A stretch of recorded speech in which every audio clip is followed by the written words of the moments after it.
Okay, तो देखते हैं क्वेश्चन नंबर 24 क्या कह रहा है। क्वेश्चन नंबर 24 है, a grocer purchase 200 kg of rice at ₹25 पर केजी। मीन्स कि एक ग्रोसर है 200 kg ऑफ राइस खरीदा, किस रेट पे? 25 पर केजी के रेट पे 200 kg चावल खरीदा। ही sold 80 kg of it at a gain of 10%। अब क्या किया उसने? 80 kg राइस को उसने 10% गेन पे बेच दिया and 40 kg at a loss of 4%, और 40 kg चावल को 4% लॉस पे बेच दिया। Okay, at what rate per kg should he sell the remainder to gain 8% on his total investment. तो अब बाकी के जो चावल बच गए उसको कितने रुपए पर केजी के हिसाब से बेचेगा, जिससे उसे टोटल पे, यानी कि टोटल जो इन्वेस्टमेंट, टोटल जो उसने खर्च किया उस पे 8% का उसे गेन हो। ओके, फिर से समझिए क्वेश्चन। एक ग्रोसर ने 200 kg चावल खरीदा, किस रेट पे? 25 पर केजी के रेट पे। फिर उसने क्या किया? 80 kg राइस को उसने 10% गेन पे बेच दिया, 40 kg राइस को उसने 4% लॉस पे बेच दिया, और बाकी के जो राइस बचे उसे उसे कितने रुपीस पर केजी के हिसाब से बेचना चाहिए कि उससे टोटल इन्वेस्टमेंट पे 8% का गेन हो जाए, है ना। क्वेश्चन थोड़ा कॉम्प्लिकेटेड है लेकिन बनाते हैं सिंपल तरीके से इसे। ओके, चलिए, तो पहले सबसे पहले जो गिवन है वो लिखते हैं हम। तो क्या गिवन है?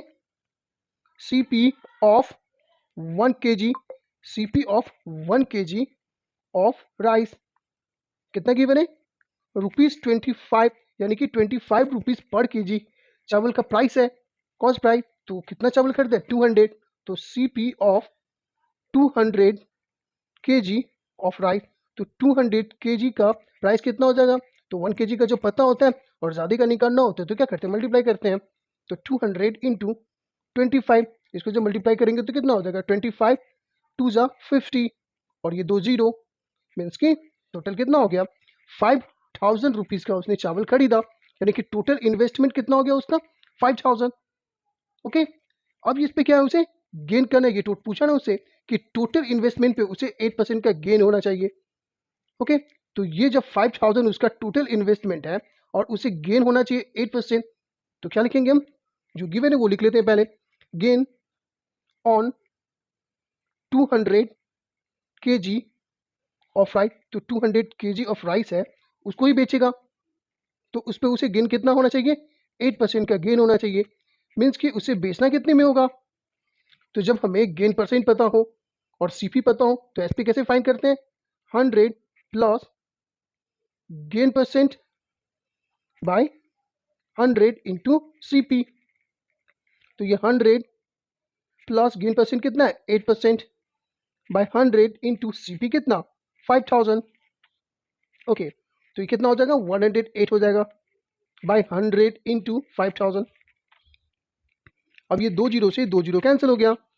ओके, अब ये कुछ कैंसिल होने वाला नहीं है तो मल्टीप्लाई करेंगे डायरेक्ट। तो 5 8 से कितना हो जाएगा? 40।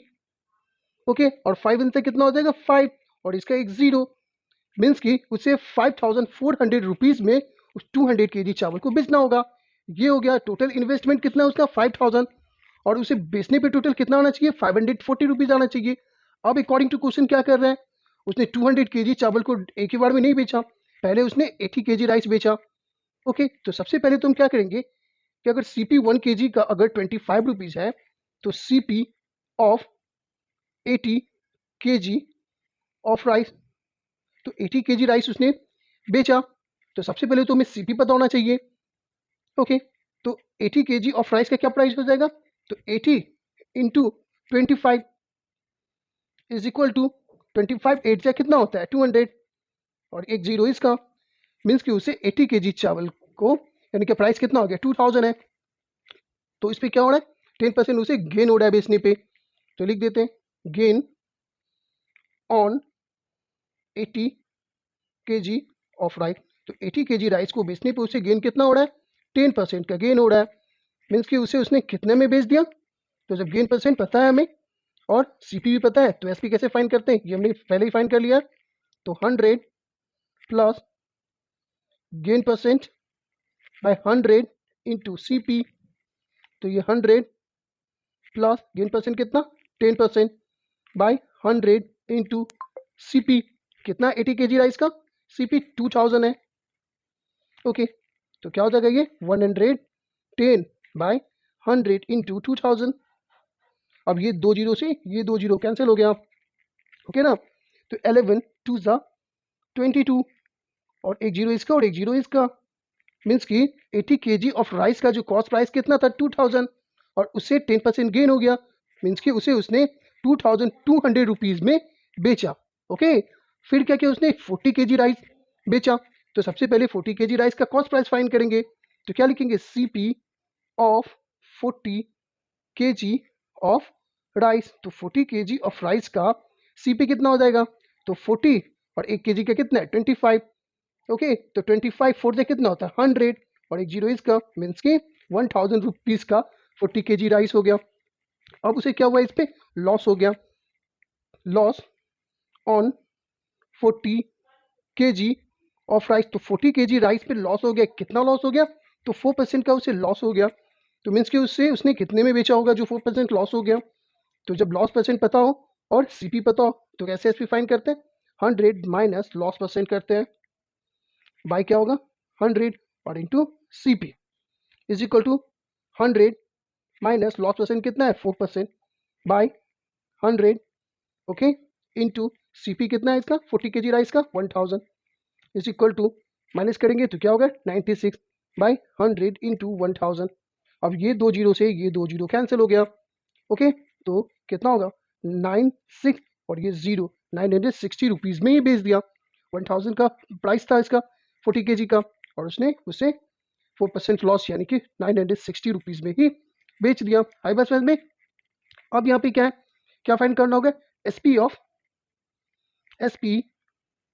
ऑफ टोटल कितना एसपी हो गया, तो 80 KG plus 40 KG 80 KG plus 40 KG of rice, okay. 80 KG का एसपी और 40 केजी का एसपी, यानी कि जब 80 केजी और 40 केजी चावल को बेचा तो उसे टोटल कितना मिल गया, तो एक से मिल गया उसके 2200 मिल गया और दूसरे से मिल गया 960 रुपीज़, ओके। मीन्स कि इससे टोटल मिल गया ये जीरो ये 6 का 6 हो गया 9 और 2 11 हो गया और 2 1 3 मीन्स 3160 रुपीज़ उसे अभी मिल गया। टोटल 80 प्लस 40 यानी कि 120 केजी राइस बेचने पे उसे 3160 रुपीज़ मिल गया, ओके। और चाहिए था कितना उसे 5400 चाहिए था। तो अब क्या करेंगे यहाँ पे इस पे गेन, अब एसपी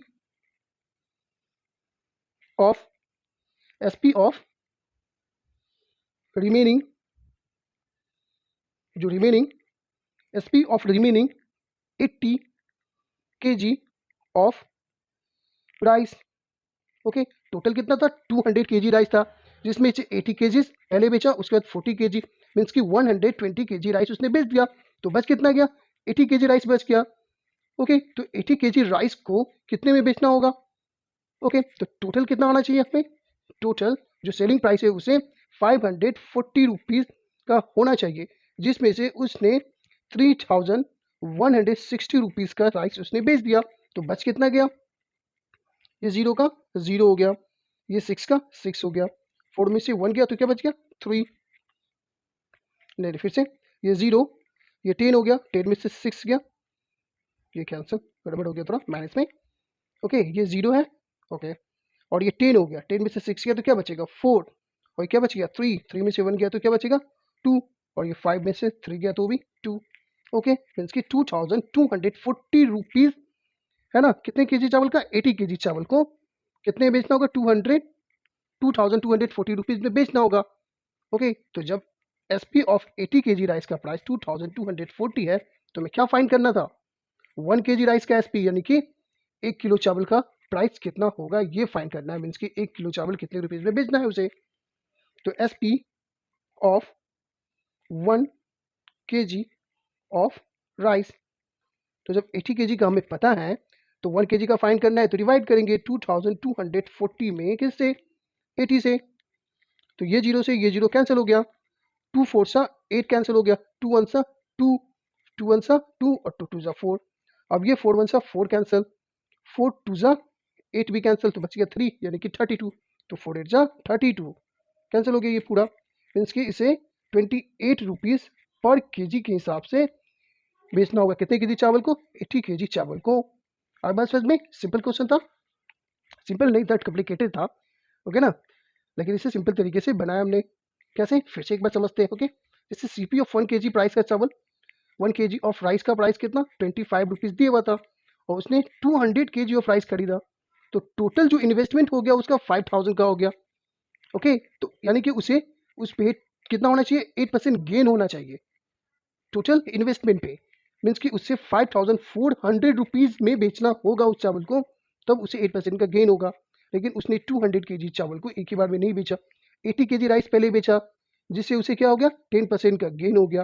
मीन्स कि उसे उसने 2200 रुपीज़ में बेचा। फिर 40 केजी राइस को बेचा, जिससे उसे 4% का लॉस हो गया, है ना। मीन्स कि उसे उसने 960 रुपीज़ में ही बेच दिया 40 केजी चावल को। तो बाकी क्या बच गया, 80 केजी चावल बच गया, क्योंकि उसने 80 प्लस 40 यानी कि 120 केजी राइस को बेच दिया। ओके, कितने में बेच दिया, 3160 रुपीज़ में बेच दिया। ओके, और टोटल राइस कितना इन्वेस्टमेंट किया था 5000, और लाना कितना था एसपी 5400 में उसे बेचना था, जिसमें उसने 3160 रुपीज़ का बेच दिया। तो बाकी जो बच गया 80 केजी राइस, उसका प्राइस यानी उसे कितने में बेचना होगा, तो 5400 में से 3160 को माइनस कर दी, यानी कि 2240 रुपीज़ में बेचना होगा 80 केजी चावल को, यानी रिमेनिंग राइस को। तो जब 80 केजी राइस का हमें पता हो गया, तो 1 केजी का फाइंड कैसे करते हैं, तो ज़्यादा में जो कम है उसे डिवाइड कर दिए, तो 28 रुपीज़ पर केजी के हिसाब से उसे उससे बाकी चावल को बेचना होगा, है ना ये जी। चलिए देखते हैं फिर नेक्स्ट क्वेश्चन। और यहाँ पे रिमेनिंग की स्पेलिंग गलत है। ओके, क्या होगा स्पेलिंग, REMAINING, रिमेनिंग। ओके, ये कट कर दीजिए। क्या होगा रिमेनिंग की स्पेलिंग, REMAINING, रिमेनिंग। ओके,